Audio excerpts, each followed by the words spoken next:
Good afternoon. I want to share with you from the word of Matthew chapter 14, verses 19 through 23, when things goes contrary. It reads like this. So then he commanded the multitudes to sit down on the grass. And he took 5 loaves and 2 fishes, and looking up to heaven, he blessed and broke and gave the loaves to the disciples, and the disciples gave to the multitudes. So they all ate and were filled, and they took up 12 baskets full of the fragments that remained. Now those who had eaten were about 5,000 men, besides women and children. Immediately Jesus made his disciples get into the boat and go before him to the other side, while he sent the multitudes away. And when he had sent the multitudes away, he went up to the mountain by himself to pray. Now when evening came, he was all alone. But the boat was now in the middle of the sea, tossed by the waves, for the wind was contrary.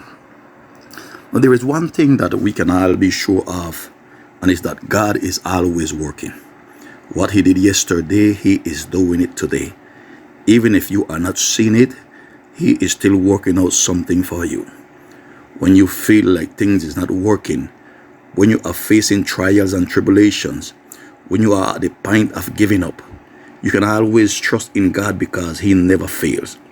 Every one of us go through valley experiences in our lives. These valley experiences, God knows for what reason he allows them, and we should never ask him why. We tend to question God, asking him why we. But when we read Psalm 23, we listen to David speaking of a deep and dark valley. But he says it's only a shadow. When you feel like you are all alone and you are not going to make it, when you are experiencing disappointment, frustration, discouragement, etc., you must understand that the desert is the place God has chosen to prepare you before taking you into your promised land. When the Egyptians were chasing the Israelites and they reached in front of the Red Sea, they thought that there was no way out for them, but God made a way through the sea for them to cross. When we are going through the valley, we must always keep in mind that God will make a way. We must always keep in mind that his grace and his mercy will never fail. His way may not always be the same. He may not do the thing the way we want them to happen, but God always have a way to work out things for us.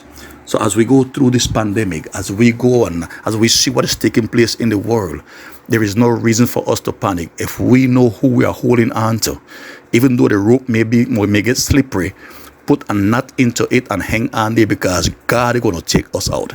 We have the assurance that the God we serve, he is a mighty and a powerful God, and he will never leave us alone. So I want to encourage you today to don't take your eyes off God.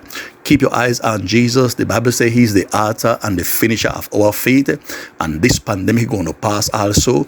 And when it is over, and when they begin to count those, I guarantee you, you are going to be among those who survive. So God bless you, and have a wonderful day, and keep on trusting and believing that God is going to make a way for you in the midst of all that is happening.